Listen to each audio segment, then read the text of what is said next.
Buenos días. Qué bueno que el Señor en esta mañana nos permite reunirnos y presentarnos delante de nuestro buen Dios y especialmente tener su palabra para que sea su palabra hablando a cada uno de nosotros. Yo quiero invitarles entonces a cada uno de ustedes a que tomen su Biblia y vamos al texto de Hebreos capítulo número 6. Este es el texto que nos encontramos estudiando para el día de hoy. Hemos venido estudiando el libro o la carta a los Hebreos desde el inicio de este año y ahora entonces estamos en el capítulo 6 y hoy tenemos delante de nosotros los versículos 9 al 20. Antes de nuevamente hacer lectura de este texto, quiero pedirles que ustedes tengan en cuenta lo que hemos venido encontrando en la carta a los Hebreos. El escritor de Hebreos nos ha llevado a ver que Jesús es mayor que todos. Habían hebreos, o sea, judíos, que después de haber escuchado el evangelio, se estaban regresando en su entendimiento de lo que habían escuchado. Habían entonces estado aún negando que Jesús fuera más que todo lo que antes les había sido enseñado, que tenían que ver con los ritos hebreos, que tenían que ver con personas aún muy importantes del pueblo judío, como Abraham, como Moisés, como también los ángeles. El escritor entonces de Hebreos lo que hace es llevar a quienes leen su escrito de ver entonces que Cristo es mayor. Él es más que todos los ritos, que todos los hombres del Antiguo Testamento, todos ellos apuntaban a Cristo. Ahora, en medio de esta enseñanza, el escritor de Hebreos hace un llamado a no ser apóstatas, hace un llamado a no vivir en inmadurez y hace un llamado a tener mucho cuidado de no estar aparentando ser cristiano cuando no se es. Lo hablamos el domingo anterior. Teniendo esto presente, quiero entonces que leamos el versículo número 9 en adelante. Dice la palabra de nuestro Dios: pero en cuanto a vosotros, oh amados, estamos persuadidos de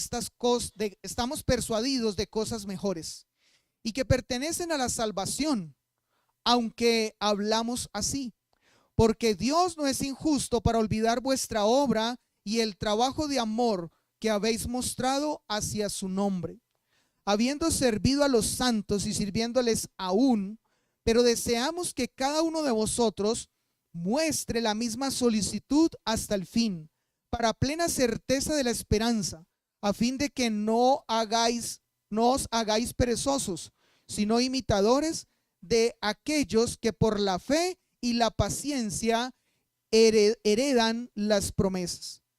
Porque cuando Dios hizo la promesa a Abraham, no pudiendo jurar por otro mayor, juró por sí mismo, diciendo: de cierto, te bendeciré con abundancia y te multiplicaré grandemente. Y habiendo esperado con paciencia, alcanzó la promesa. Porque los hombres ciertamente juran por uno mayor que ellos, y para ellos el fin de toda controversia es el juramento para confirmación.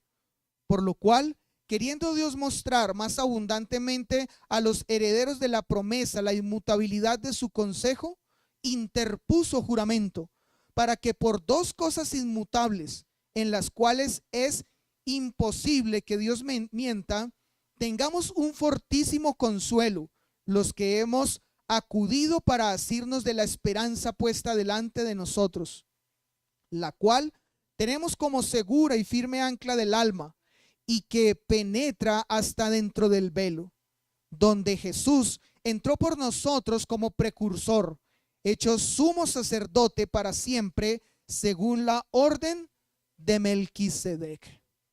Oremos. Padre, tenemos frente a nosotros tu palabra y un texto, Señor, que traerá bendición a nuestras vidas, como cada parte de tu palabra. Rogamos que tú hagas que nuestra mente y nuestro corazón y todo nuestro ser esté preparado para recibir, Señor, esta palabra. Y rogamos, Espíritu de Dios, que seas usando tu palabra para transformar, seas usando tu palabra para llevarnos a ser aquellos hombres y mujeres creyentes que tú demandas de nosotros. Gracias por tu palabra y te ruego que uses, Señor, al expositor, que siendo hombre imperfecto, has colocado sobre él la responsabilidad de comunicar la verdad, Señor, de tu evangelio. Amén. Muy bien, yo quiero contarles algo que hace poco fue una noticia nacional. Creería yo que si no todos, la gran mayoría la escucharon o la conocieron. Un hombre cantautor vallenato murió el 21 de mayo. Estamos hablando de hace una semana y media atrás. Su nombre, Omar Geles.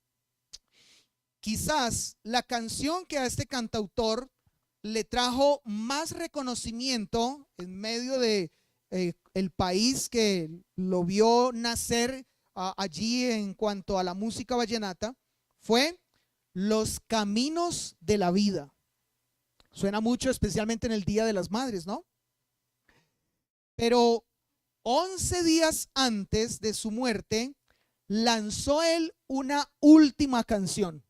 Creo que ustedes escucharon también esa noticia. Y esa canción él la tituló Lo que vivió mamá.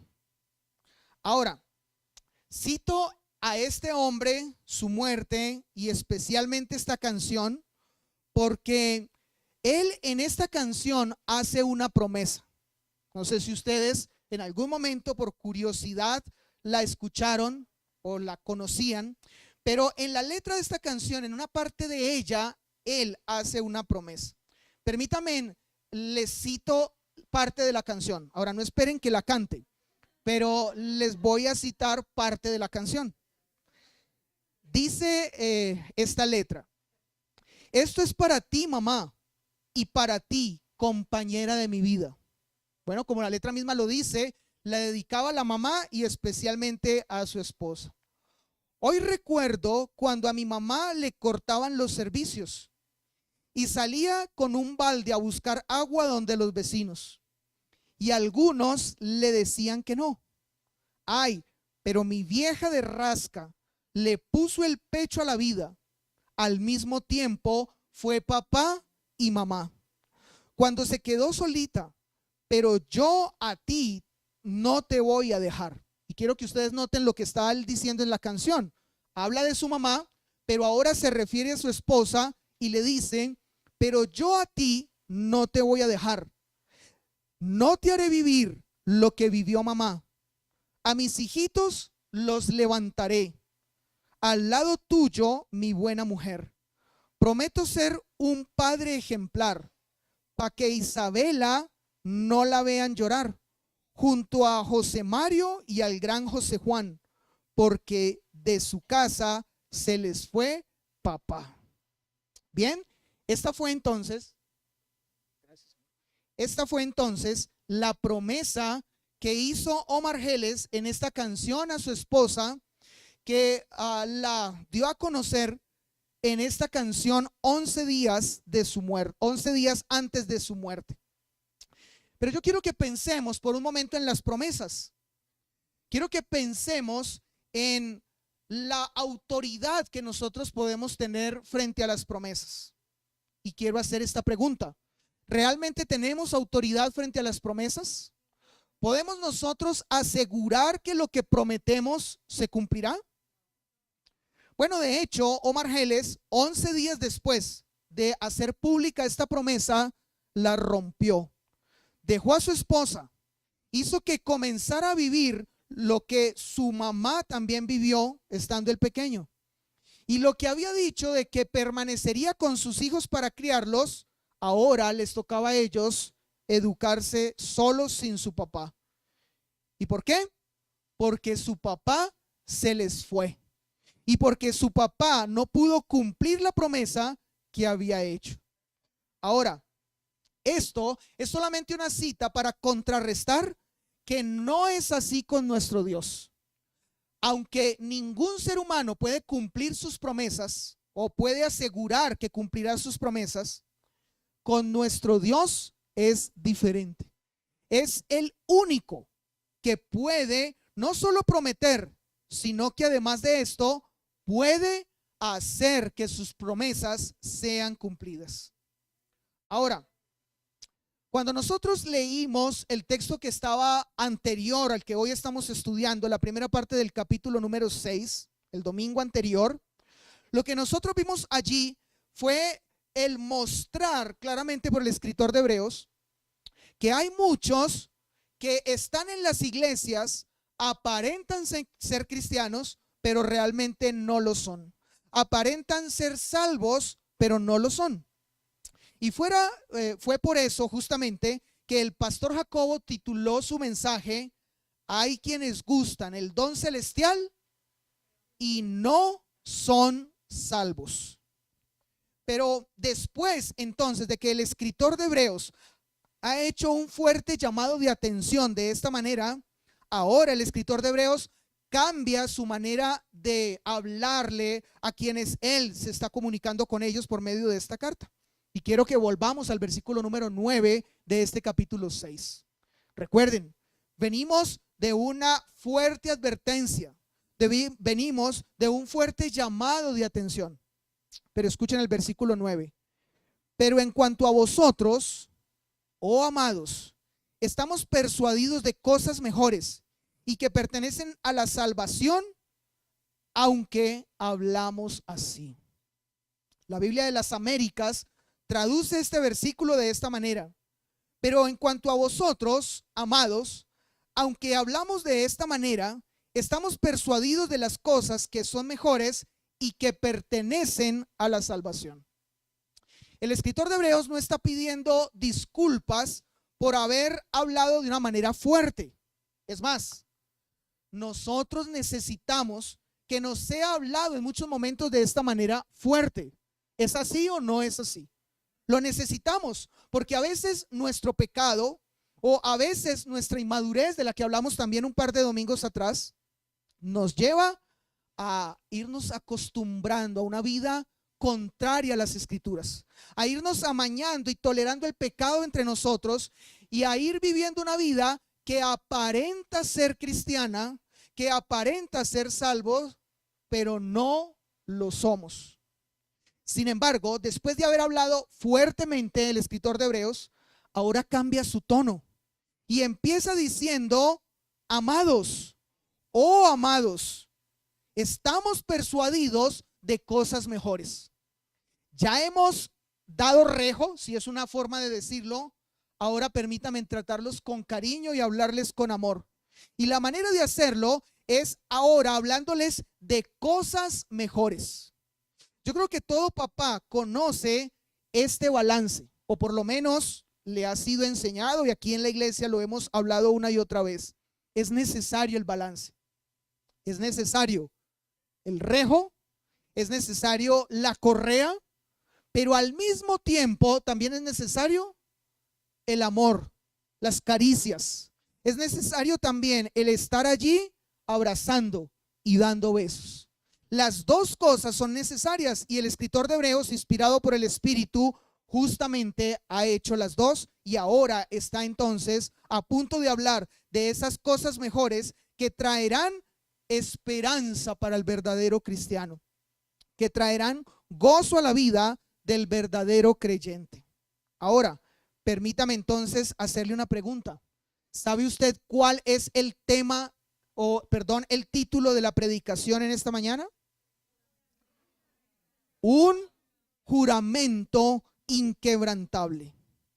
Y cuando nosotros vamos a este texto de Hebreos, en esta segunda parte y final del capítulo número 6 de Hebreos, ahora nosotros, después de la exhortación, pasamos a la esperanza. Pasamos al momento donde el escritor de Hebreos da un aliento y anima a cada uno de nosotros a seguir adelante. Porque aunque debemos cuidarnos de haber vivido una vida que no es la correcta y que ha ido en contra de Dios, ahora Él nos llama entonces a vivir una vida que realmente sea para el Señor, que realmente sea para honrar el nombre de nuestro Dios.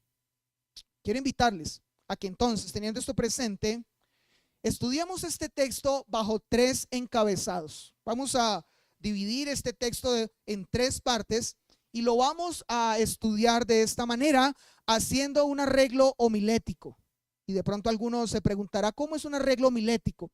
Bueno, la responsabilidad de todo predicador es ir al texto y en la medida en que el texto se va desarrollando, él asimismo debe ir dando a conocer las enseñanzas del texto mismo. Pero cuando hablo de un arreglo homilético, es que no vamos a empezar a exponer o hablar de este texto desde el principio. Vamos a ir a la mitad, después vamos a ir al final y por último nos vamos a regresar al principio. De eso se trata lo que les menciono, un arreglo homilético. Así que el primer encabezado, el que se encuentra en la mitad del texto, versículos 13 al 15, tiene este nombre: Dios ha hecho una promesa jurada. Dios ha hecho una promesa jurada. Versículos 13 al 15. Recuerden, ahí no empezaremos, solamente quiero que lo tengan presente. Empezaremos por el que está a continuación, versículos 17 al 20. Y el título de este encabezado es: La promesa jurada de Dios es inquebrantable. Por favor, recuérdelo. Versículos 17 al 20. La promesa jurada de Dios es inquebrantable. Y el tercero, versículos 10 al 12, tiene este título: Nuestra respuesta a la promesa inquebrantable de Dios. Nuestra respuesta a la promesa inquebrantable de Dios. Permítame entonces aquí hacerle de nuevo otra pregunta. ¿Usted ha jurado? Bueno, antes de eso, como para que de pronto para algunos no suene muy fuerte, ¿usted ha hecho promesas? ¿Sí las ha hecho o no las ha hecho? Muy bien, nosotros las hemos hecho. Nosotros hemos hecho entonces promesas que en un momento dado las hemos llevado a un nivel de juramento. Vamos entonces a los versículos 13 al 15. Dios ha hecho una promesa jurada. Cuando nosotros hablamos de los juramentos, yo creo que muy fácilmente se viene a nuestra mente este tipo de expresiones de la gente. Lo juro por mi madre. ¿Lo ha escuchado usted? Hay personas que dicen eso. Lo juro por mi madre. Y hay otros que peor aún lo dicen así. Lo juro por Dios. Y nosotros debiéramos entender la magnitud de esas palabras, porque claramente esto no es algo que nosotros debiésemos tomar a la ligera. De hecho, el Señor nos ha ordenado a nosotros que no debemos jurar. Cuando vamos a Mateo capítulo 5 versículos 34 y 35, nuestro Señor Jesús dice esto: pero yo os digo, no juréis en ninguna manera, ni por el cielo, porque es el trono de Dios, ni por la tierra, porque es el estrado de sus pies, ni por Jerusalén, porque es la ciudad del gran rey. Ni por tu cabeza jurarás, porque no puedes hacer blanco o negro un solo cabello. Ahora, en este texto, como ya lo mencioné, claramente se dice el juramento es algo tan serio que nosotros no debemos tomarlo a la ligera, y es más, no debemos jurar. Pero creo que también esto hace que salte a nuestra mente una pregunta, y la pregunta es: ¿por qué? ¿Por qué no debemos jurar? ¿Cuál es la razón de que nosotros no debamos hacer juramentos? Si ustedes colocaron atención a la lectura de Mateo, al final del texto que leímos, el versículo 36, nos dice la razón. Nos dice por qué nosotros no debemos jurar. Ahora, recuerden, juramento y promesa son cosas que están ligadas. Y nuestro Señor Jesús dijo, ni por tu cabeza jurarás. Señor, pero ¿por qué no? Escuchen la respuesta. Porque no puedes hacer blanco o negro un solo cabello. Ahora, en el día de hoy hay muchas mujeres que sí saben hacer negro a sus cabellos blancos. Pero permítanme colocarlo en el contexto en el que nuestro Señor Jesús está diciendo estas palabras. Para ese tiempo no existía la henna, no existían los tintes. Y aunque las mujeres hoy puedan hacer a sus cabellos blancos negros, no dura mucho.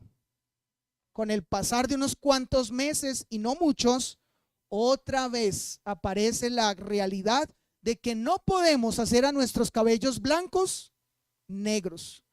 Como nosotros no tenemos la capacidad y la autoridad de tener el control sobre las cosas de la vida, entonces no debemos jurar, porque un juramento es algo muy serio, de lo cual si lo hacemos es porque debiéramos nosotros contar con las condiciones para cumplir con ese juramento.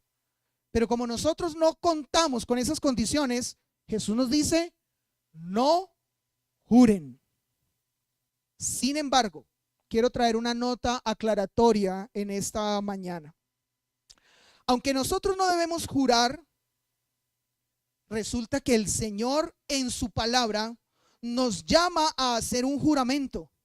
Y ese juramento que el Señor nos llama a hacer es el juramento que dice hasta que la muerte nos separe. ¿Recuerdan ese juramento? Toda pareja que ha unido sus vidas debe antes ir delante de Dios y teniendo testigos, como muchos de ustedes han sido testigos en momentos así, deben hacer un voto o un pacto en el cual ellos incluyen un juramento. Y ese juramento es el juramento de hacer lo que Dios ha ordenado en su palabra el uno para con el otro. Amar, cuidar, estar siempre allí, proteger, acompañar, nunca dejar. Y ese es entonces un juramento establecido por nuestro Dios.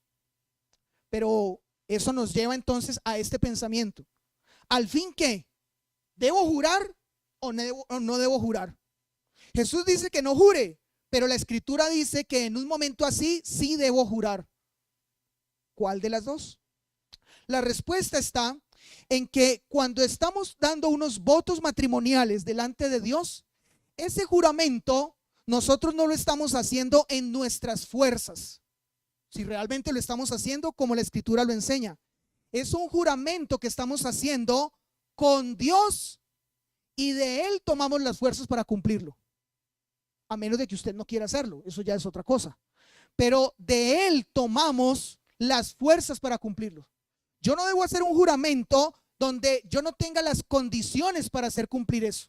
Pero cuando voy al matrimonio, ese juramento lo estoy teniendo porque sé que de Dios tendré la fuerza para cumplirlo, siempre y cuando yo esté dispuesto a hacerlo.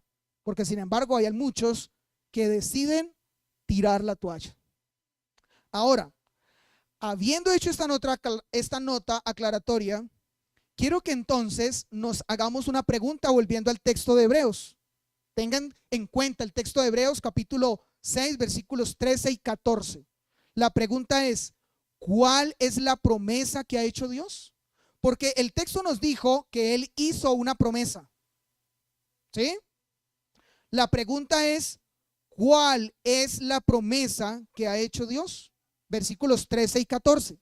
Porque cuando Dios hizo la promesa a Abraham, no pudiendo jurar por otro mayor, juró por sí mismo, diciendo, de cierto te bendeciré y con abundancia, te bendeciré con abundancia y te multiplicaré grandemente. ¿Ven ustedes la promesa de Dios hecha a Abraham y citada por el escritor de Hebreos? Es clara. Pero yo creo que es necesario que nosotros vayamos al lugar de donde el escritor de Hebreos toma esta promesa. Porque no es una promesa que en algún momento el escritor de Hebreos se inventó o se le ocurrió. Génesis capítulo 12, versículos 1 al 3, es el lugar de donde viene esta promesa, la cual el escritor de Hebreos cita. Versículo 1 del capítulo 12 de Génesis. Dice así: pero Jehová había dicho a Abraham: vete de tu tierra y de tu parentela y de la casa de tu padre a la tierra que te mostraré, y haré de ti una nación grande. Escuchen: y te bendeciré y engrandeceré tu nombre y serás bendición. Bendeciré a los que te bendijeren y a los que te maldijeren maldeciré, y serán benditas en ti todas las familias de la tierra. Tenga esto presente porque estaremos regresando a esta promesa una y otra vez.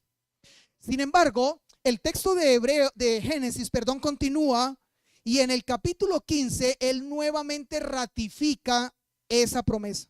Capítulo 15, versículos 3 al 5. Dijo también Abraham: mira que no me has dado prole, y he aquí que será mi heredero un esclavo nacido en mi casa. Luego vino a él palabra de Jehová diciendo: no te heredará este, sino un hijo tuyo será el que te heredará. Y le llevó fuera y le dijo: mira ahora los cielos y cuenta las estrellas si las puedes contar. Y le dijo: así será tu descendencia. Claramente entonces el escritor de Hebreos se está remitiendo al texto de Génesis para hablar y citar acerca de esa promesa que Dios le había dicho a Abraham. Esa fue la promesa para él.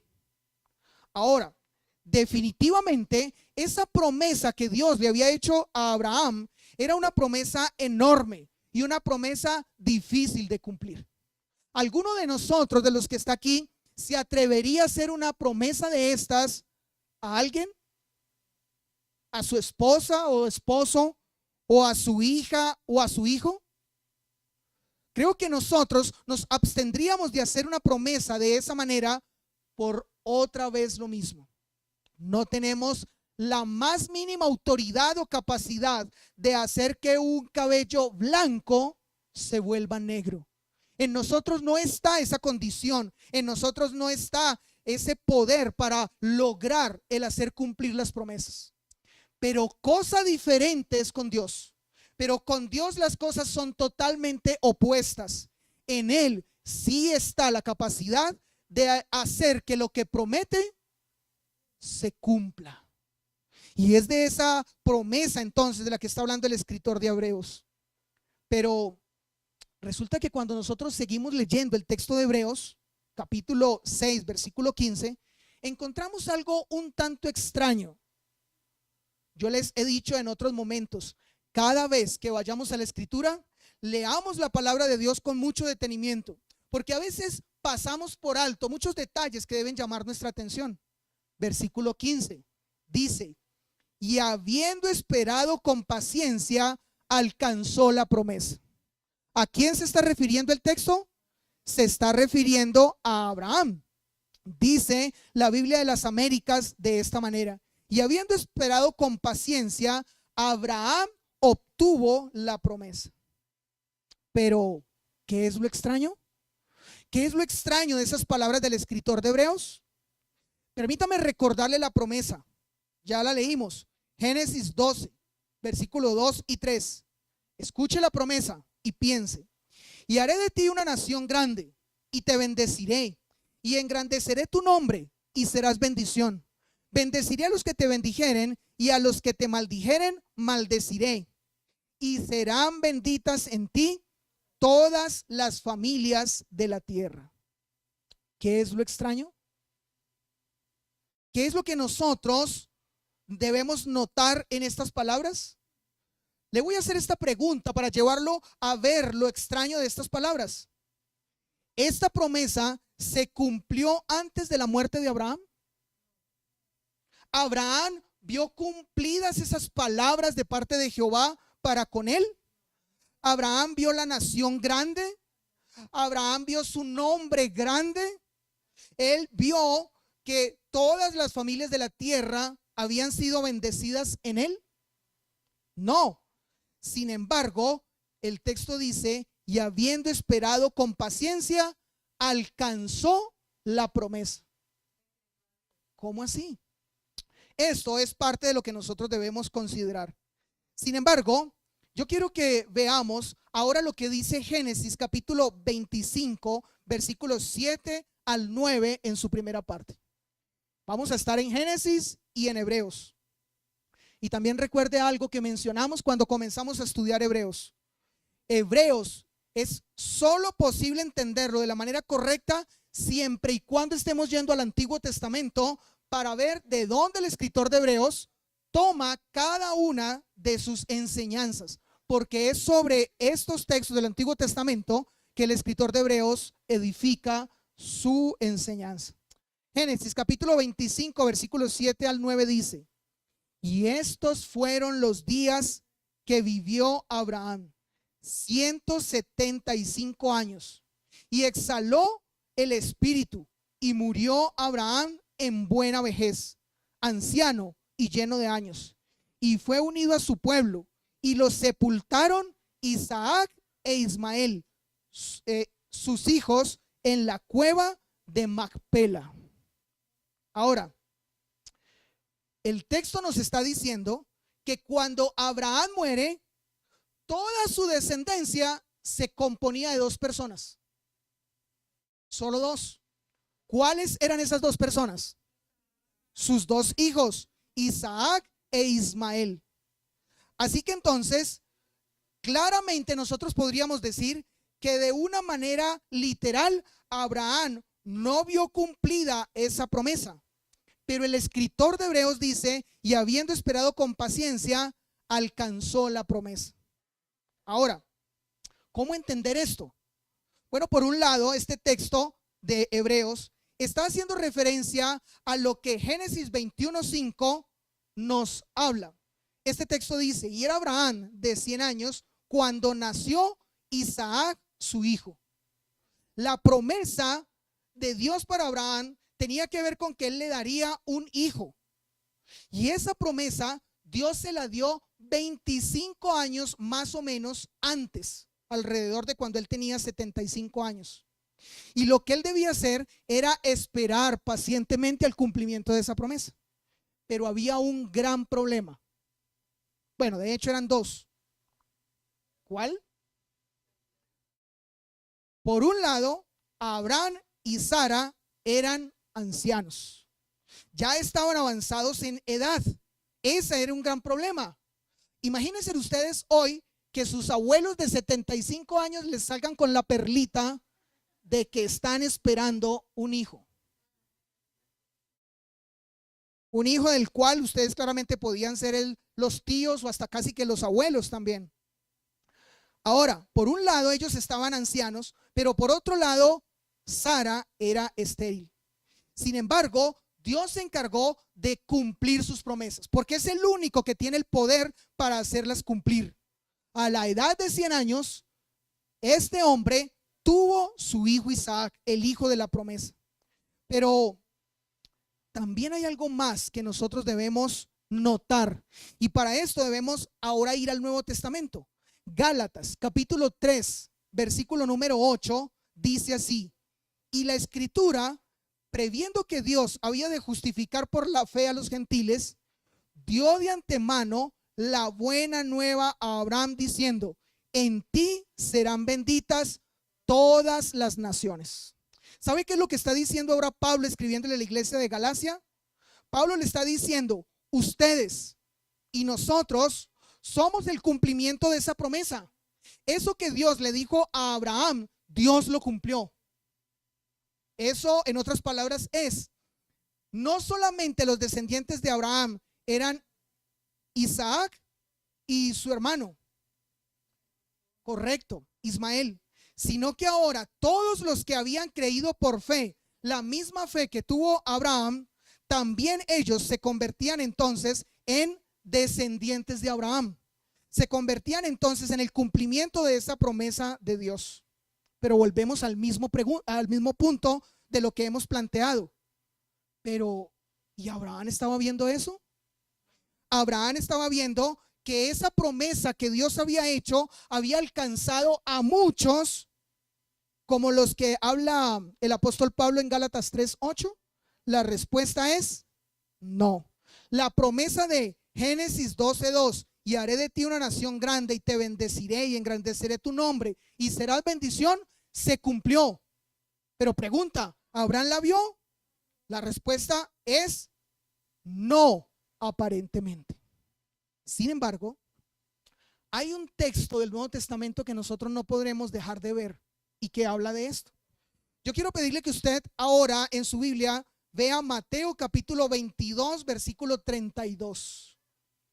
Y allí el Señor Jesús está exponiendo una enorme verdad, pero esa enorme verdad debemos nosotros entenderla. Mateo capítulo 22, versículo 32. Dice la escritura, hablando acerca de la resurrección: yo soy el Dios de Abraham, el Dios de Isaac y el Dios de Jacob. Dios no es Dios de muertos, sino de vivos. ¿Qué es lo que está diciendo ahora Jesús con estas palabras? Sorprendentemente para muchos, lo que Jesús está diciendo es: Abraham no está muerto. Abraham no está muerto. Abraham está vivo. Y Jesús está diciendo: yo soy el Dios de Abraham.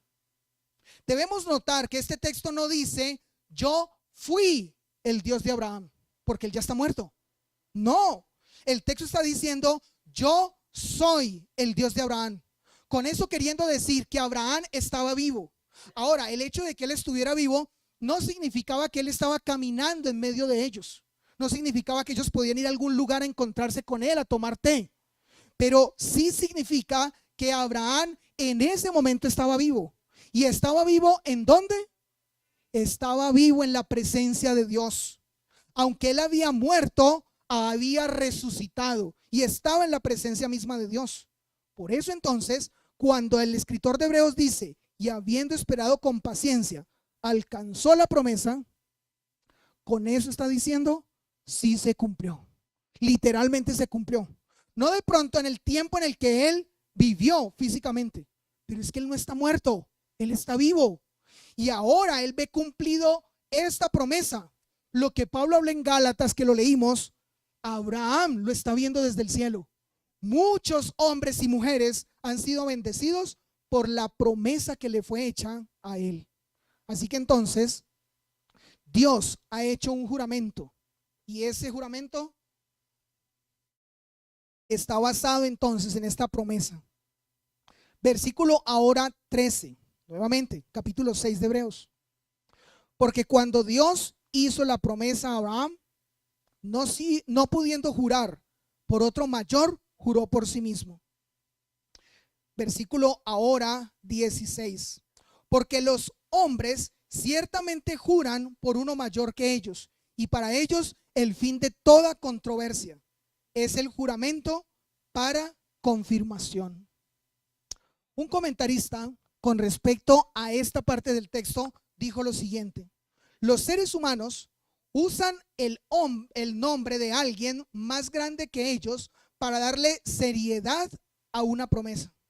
Al hacerlo así, afirman que lo dicho es verdad, y eso termina con toda discusión entre ellos. Si esto lo pensamos con respecto a lo que acabamos de leer, encontramos entonces que Dios hizo un juramento, hizo una promesa, pero no habiendo alguien mayor que él o por encima de él, él juró por sí mismo. Y es allí donde quiero que vayamos al segundo encabezado. Ya vimos, Dios ha hecho una promesa jurada, se la hizo a Abraham. El segundo encabezado dice: la promesa jurada de Dios es inquebrantable. Versículo 17. Por lo cual, queriendo Dios mostrar más abundantemente a los herederos la promesa, la inmutabilidad de su consejo, interpuso juramento.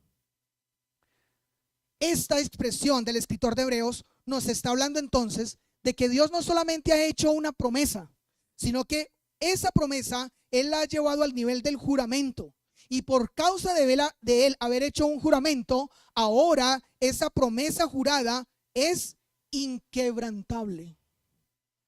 Hace un par de meses estábamos algunos de esta iglesia acompañando a una pareja que estaba presentándose delante de Dios para unir sus vidas conforme a la palabra de Dios en matrimonio y haciendo un juramento.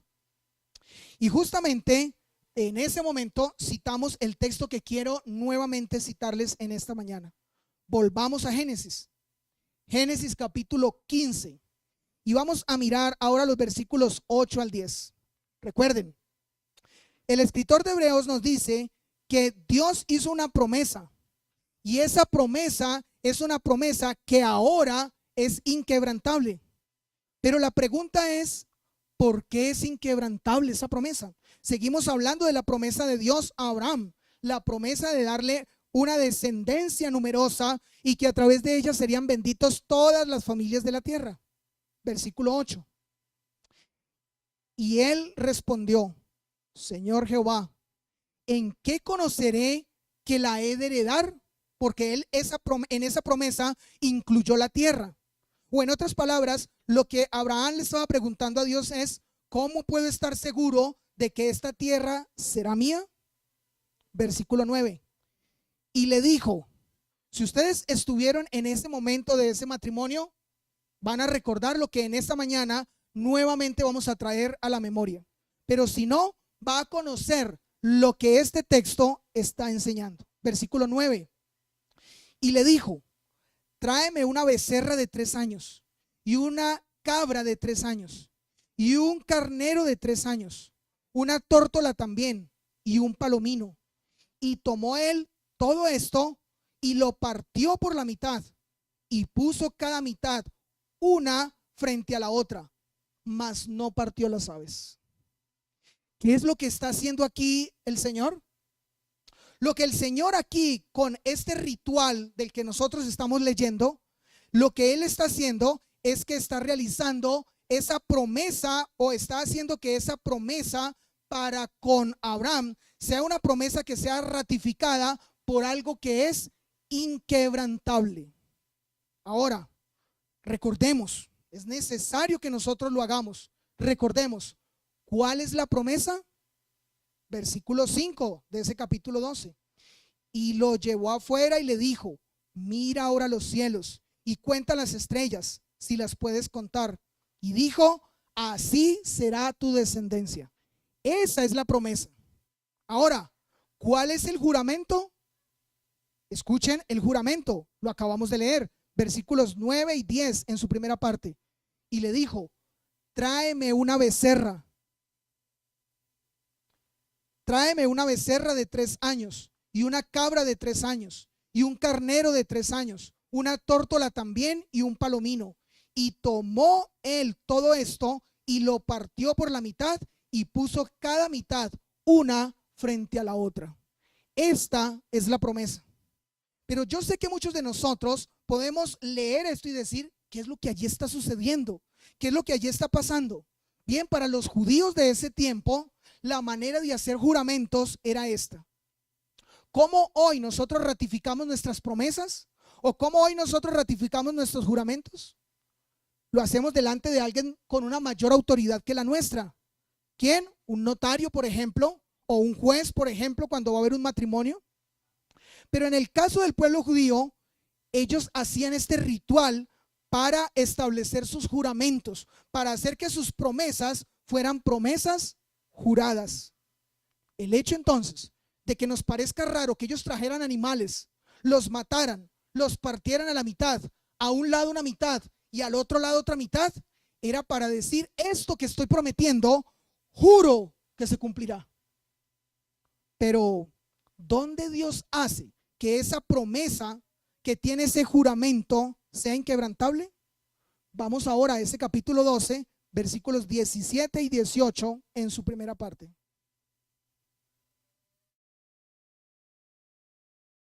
15, perdón. 15, capítulo 17 y 18 en su primera parte. Dice así el texto.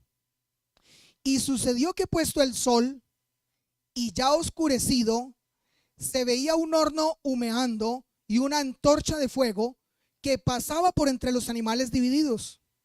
En aquel día hizo Jehová un pacto con Abraham diciendo: a tu descendencia daré esta tierra. Y de ahí en adelante ya creo conocemos lo demás. ¿Qué estaba haciendo Dios ahora?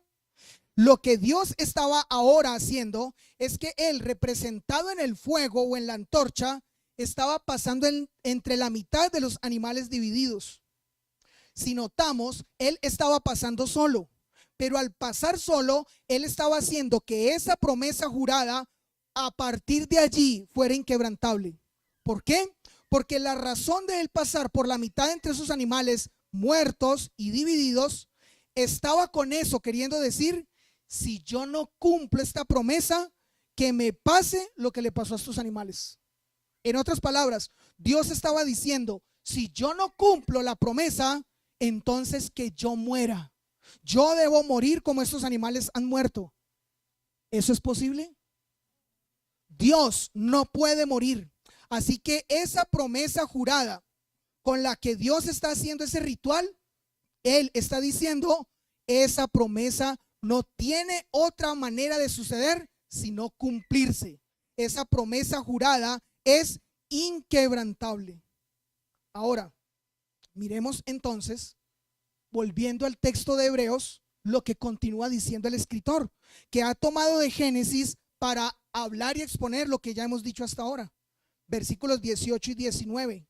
Escuchen lo que dice la palabra. Para que por dos cosas inmutables, y muy seguramente usted se preguntará, ¿cuáles son esas dos cosas inmutables?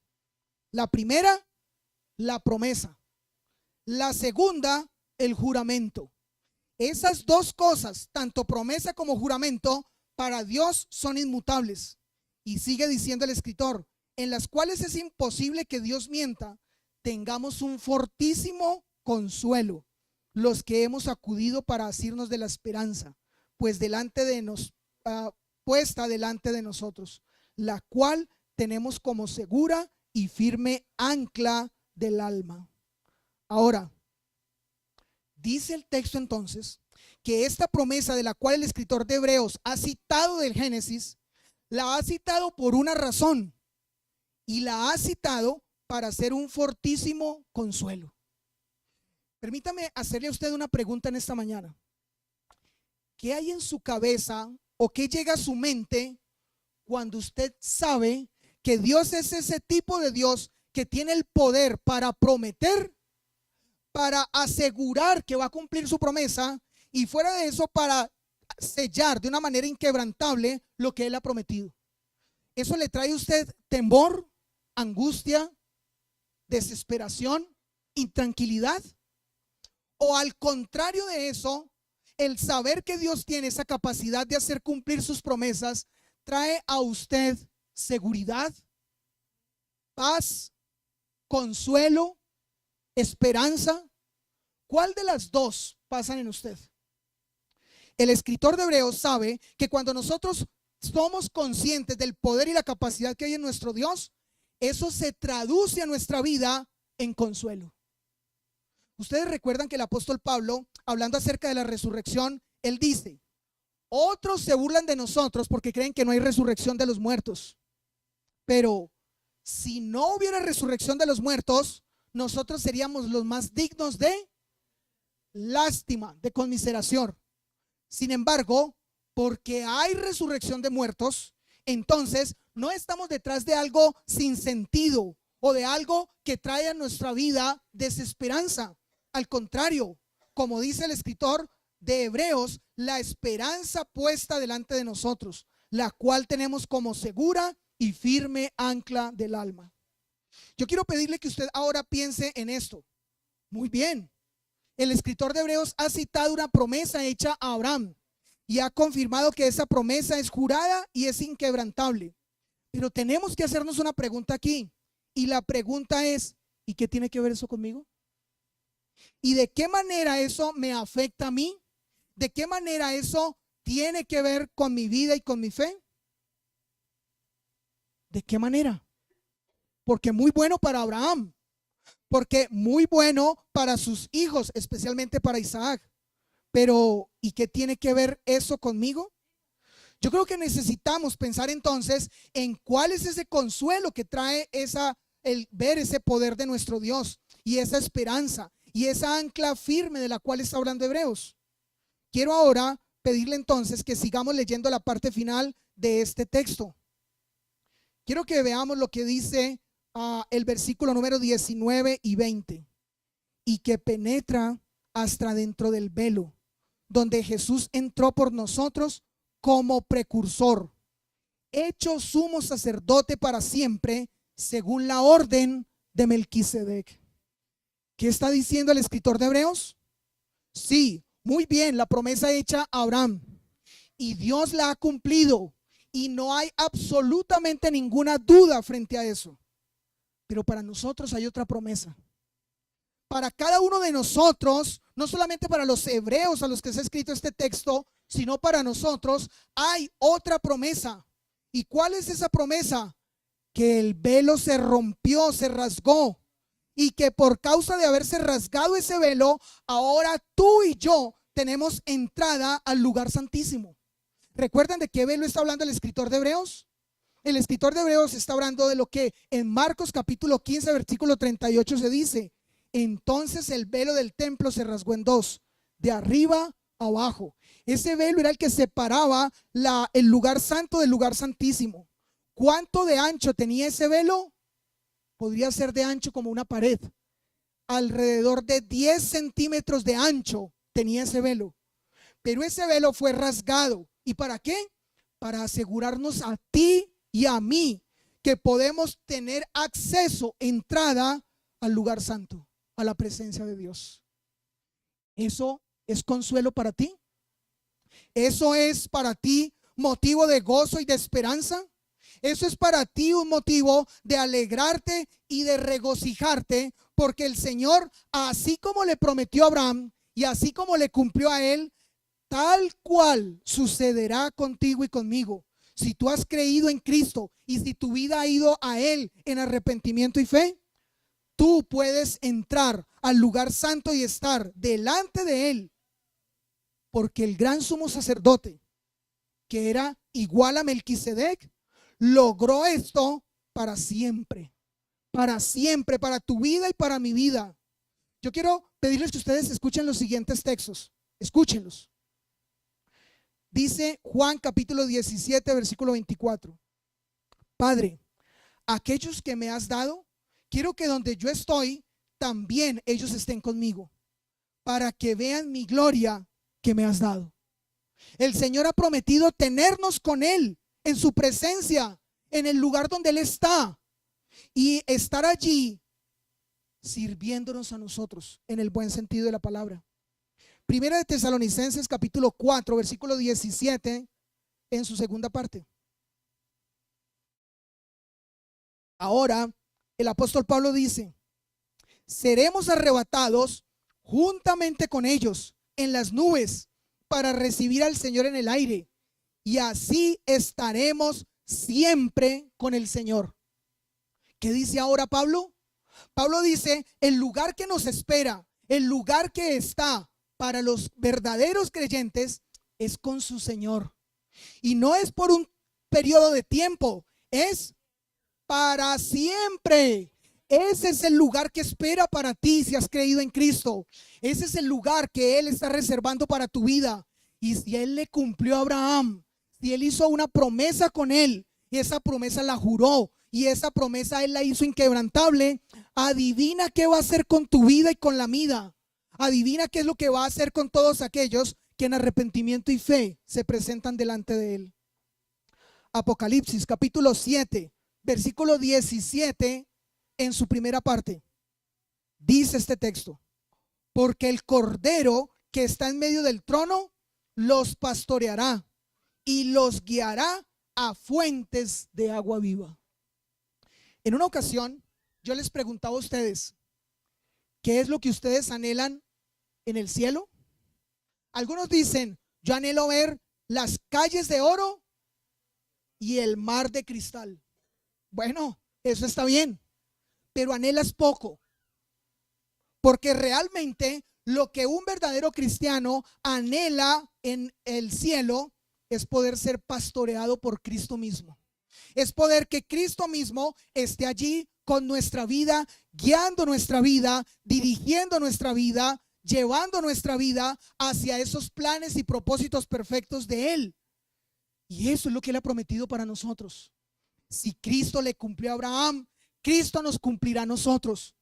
Si Cristo hizo esta promesa inquebrantable, ahora esta promesa de estar con Él por la eternidad también es una promesa inquebrantable. ¿Crees tú en esto? Permíteme ahora regresar entonces al principio del texto. Y allí ya simplemente citaremos lo que el texto de una manera clara nos dice. Este es el tercer encabezado. Nuestra respuesta a la promesa inquebrantable de Dios. Ya Dios ha prometido eso. Esto está disponible para ti.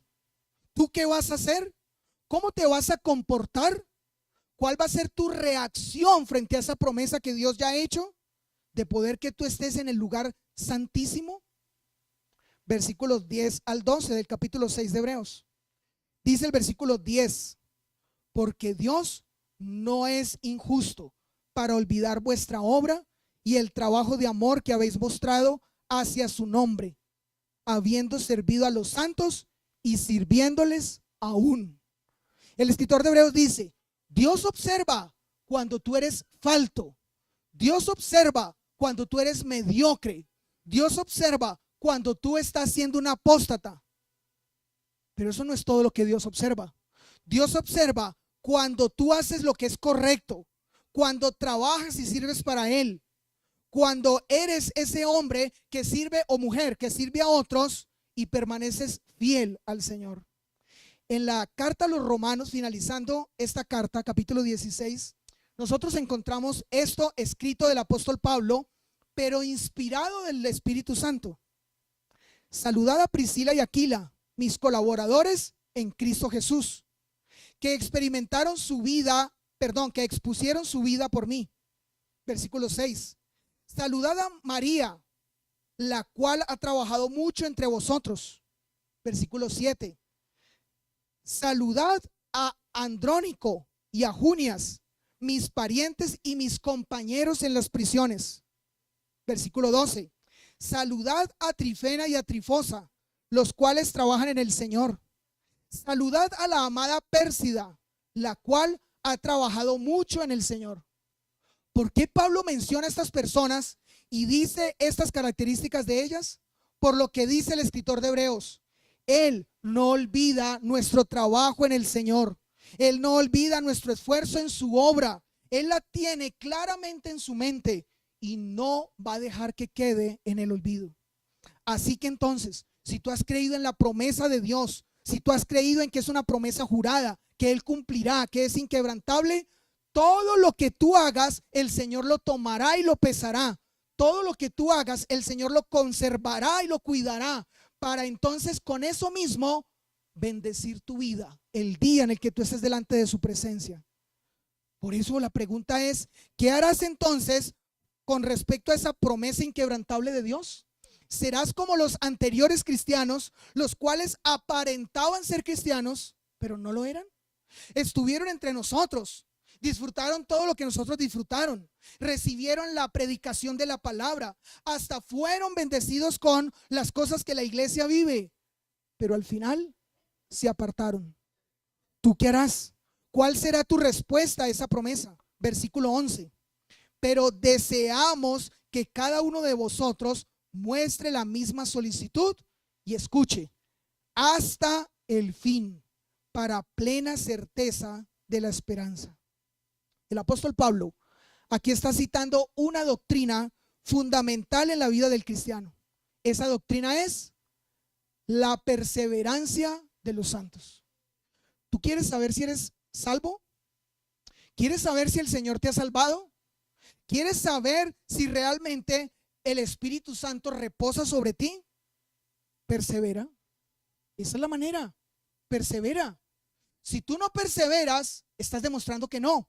Pero si perseveras, estás demostrando que sí. Ahora alguien se preguntará, ¿y hasta cuándo debo perseverar? Hasta el día de tu muerte. Apocalipsis capítulo 21, versículos 1 al 4 dice: y vi un cielo nuevo y una tierra nueva, porque el primer cielo y la primera tierra pasaron, y el mar ya no existía más.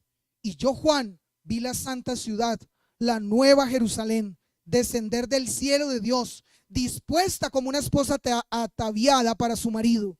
Y oí una gran voz del cielo que decía: he aquí el tabernáculo de Dios con los hombres, y él morará con ellos, y ellos serán su pueblo, y Dios mismo estará con ellos como su Dios. Enjugará Dios toda lágrima de los ojos de ellos, y ya no habrá más muerte, ni habrá más llanto, ni clamor, ni dolor, porque las primeras cosas pasaron.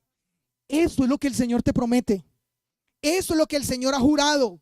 Y con su muerte en la cruz del Calvario, eso es lo que Él hace inquebrantable. Que tú puedas llegar a ese lugar y poder estar frente a Dios, y que Él pastoree tu vida. Pero ¿qué vas a hacer tú con respecto a esa promesa? ¿Cómo te vas a comportar y cómo vas tú a reaccionar? ¿Obedecerás? ¿Cumplirás? El escritor de Hebreos te anima a que lo hagas. El escritor de Hebreos te empuja, te da esperanza, te da argumentos para que no desfallezcas, sino que continúes yendo a Él y perseveres hasta el fin. El versículo 12, que es con el que terminamos en esta mañana, a la mitad del texto, como les decía, en el arreglo milético, el versículo 12 dice así: a fin de que no os hagáis perezosos, sino os imitadores de aquellos por la fe y la paciencia heredarán las promesas. ¿De quién está hablando Hebreos? Hebreos está hablando, por un lado, de los que hace 8 días fueron mencionados, si usted escuchó hoy, los perezosos, esos que se saben disfrazar. Ellos no alcanzarán la promesa, pero contrarios a ellos hay algunos que por fe y la paciencia heredan las promesas. ¿Como quién? Como Abraham. Génesis 15:6 dice: y creyó a Jehová. ¿A quién hace referencia? A Abraham. Y le fue contado por justicia. Pero recuerda esto, por favor, en esta mañana. Así como Dios promete para bien, también Dios en su palabra hace promesas juradas e inquebrantables para mal. Dice la escritura: porque la paga del pecado es muerte. Y esta es una promesa de Dios. Dios no tendrá por inocente al culpable.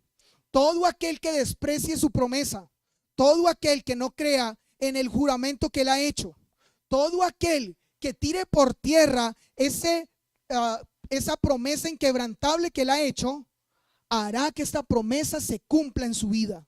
Porque la paga del pecado es muerte. Pero contrario a él, todo aquel que crea, todo aquel que vaya en arrepentimiento y fe, todo aquel que se presente delante de él clamando por perdón y por misericordia, todo aquel que reconozca que ha pecado y que lo único que merece es la condenación, para él habrá el cumplimiento de esta promesa jurada e inquebrantable. Juan capítulo 6 versículo 40 dice así: y esta es la voluntad del que me ha enviado, que todo aquel que ve al Hijo y cree en él tenga vida eterna, y yo le resucitaré en el día postrero. ¿Estarás tú allí? Oremos. Padre celestial, en esta mañana damos gracias, Señor, por tu palabra. Esa palabra, Señor, que trae a nosotros esperanza. Esa palabra que nos lleva a considerar y a ver cosas mejores. Sí, era necesario, Señor, que fuéramos advertidos, pero ahora también es necesario que seamos animados. Hay cosas mejores para la vida cristiana. Cristo rasgó el velo. Cristo hizo que se pudiera ingresar al lugar santísimo. Cristo hizo posible poder estar en la presencia de Dios mismo. Cristo hizo posible que nuestra vida pudiera habitar con Él por toda la eternidad. Esa es una promesa inquebrantable. Esa es una promesa que es eterna. Pero, ¿y nosotros cómo respondemos a ella? Te rogamos, Padre Celestial, que nuestra respuesta a esa promesa que no tiene o no admite ningún cambio o variación, que nosotros, Señor, respondamos afirmativamente a ella. Porque quienes no lo hagan tendrán como pago de su pecado la muerte. Pero aquellos que lo hagan, aquellos que escuchen y crean en esa promesa, como Abraham lo hizo, para ellos recibirán la resurrección, recibirán el estar delante de Dios, y no por un tiempo, y no por un momento, sino por toda la eternidad. Gracias, buen Padre Celestial, entonces, por tu palabra, por lo que ella trae a nosotros. Señor, que sea ella hablándonos y llevándonos a nosotros a creer por la fe y en Cristo, en esta hermosa y gran promesa jurada y que inquebrantablemente se cumplirá. Gloria y honra sean dadas a tu nombre por siempre. Amén. Amados, el Señor les bendiga.